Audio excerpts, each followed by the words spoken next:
Perkenalkan, nama saya Gloria Stefani Simbolon dari kelas R003 dengan NIM L1A1201110, Prodi Kehutanan jurusan Pertanian. Di sini saya ingin menyampaikan apa yang dimaksud dengan manusia dan peradaban. Hakikat peradaban. Kebudayaan pada hakikatnya adalah hasil cipta, rasa, dan karsa manusia dalam memenuhi kebutuhan hidupnya. Kemampuan cipta itu melalui akal manusia yang dapat menghasilkan ilmu pengetahuan. Kemampuan rasa manusia melalui alat-alat indranya dapat menghasilkan beragam barang atau bentuk-bentuk seni maupun kesenian. Melalui alat-alat tersebut, karsa manusia dapat menghendaki kesempurnaan hidup, kemuliaan, dan kebahagiaan sehingga menghasilkan berbagai aktivitas hidup manusia untuk memenuhi kebutuhannya. Peradaban merupakan tahap tertentu dari kebudayaan masyarakat tertentu yang telah mencapai kemajuan tertentu yang dicirikan oleh tingkat ilmu pengetahuan, teknologi, dan seni yang telah maju. Kemajuan teknologi dan ilmu pengetahuan dapat mempengaruhi peradaban sebuah bangsa dan menjadi bangsa itu dianggap lebih maju dari bangsa-bangsa lain pada zamannya. Bangsa yang beradab adalah bangsa yang terdidik, sedangkan bangsa yang memiliki berbudaya belum tentu memiliki pendidikan yang lebih tinggi. Karsa masyarakat beradab dalam pengertian lainnya adalah suatu kombinasi yang ideal antara kepentingan pribadi dan kepentingan umum.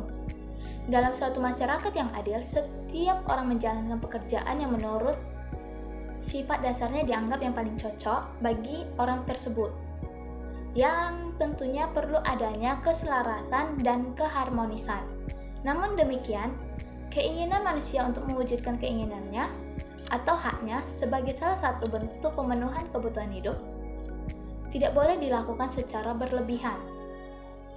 Bahkan, hal itu dapat merugikan manusia tersebut. Manusia dalam menggunakan hak untuk memenuhi kepentingan pribadinya tidak boleh melampaui batas atau merugikan orang lain. Sebagai suatu anggota masyarakat yang beradab, manusia harus bisa menciptakan adanya keseimbangan antara kepentingan pribadi dengan kepentingan umum. Jadi, perlu adanya suatu kombinasi yang ideal antara kepentingan tersebut. Hubungan manusia dengan peradaban. Manusia dan peradaban adalah hal yang tidak bisa terpisahkan karena manusia itu memiliki cipta, rasa, dan karsa. Cipta, rasa, dan karsa itu akan menimbulkan perkembangan pengetahuan yang berasal dari suatu budaya.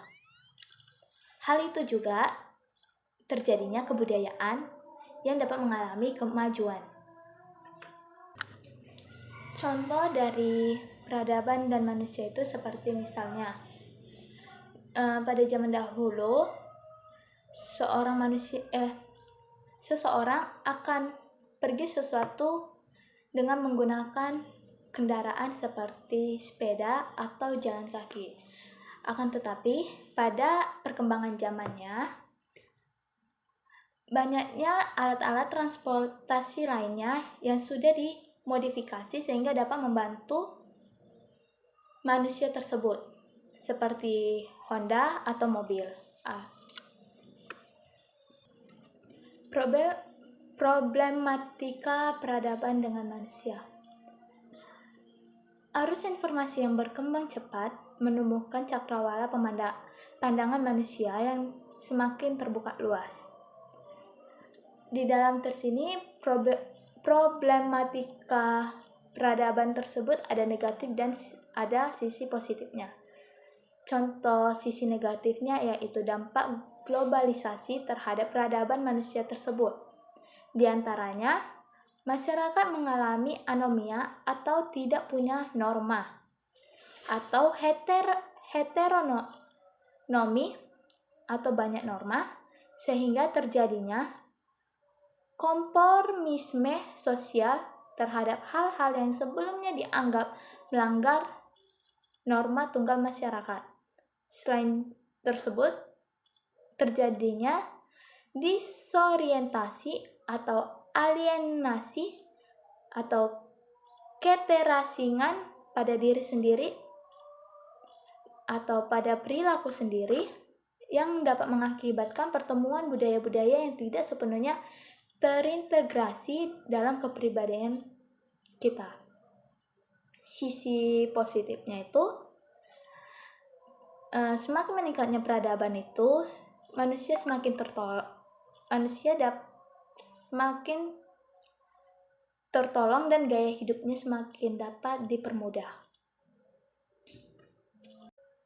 Demikian ulasan singkat tentang manusia dan peradaban. Saya ucapkan terima kasih dan mohon maaf jika ada kesalahan dari kata-kata yang saya ucapkan.